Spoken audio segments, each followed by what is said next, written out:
Hola chicos, les quiero contar que tengo un nuevo canal de YouTube para estar con ustedes compartiendo mis aventuras y como ven tengo un fondo muy precioso que está atrás.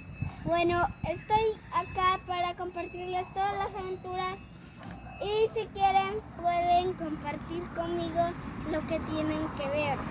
Por favor dejen en los comentarios lo que querrían decir de este video.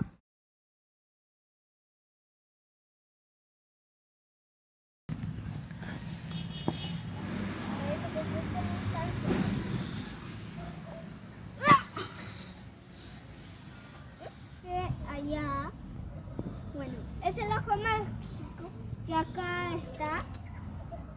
Y miren, como ven, esto está muy bonito.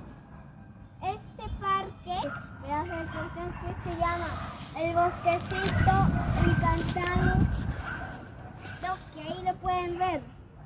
Bosquecito Encantado, abuelo del Bosquecito Encantado del abuelo. No es muy bueno tomar agua de cactus porque es muy dañina el agua de cactus. Bueno, acá podemos tener todo tipo de insectos como mariposas, arañas también podremos tener abejas y muchos otros insectos como moscas, las más molestosas. Realmente quisiera que lo vea mi primo, que es Marcelo. Bueno, estoy muy feliz de verlos. Estoy muy bien, espero que ustedes también estén muy bien. Gracias. Chao.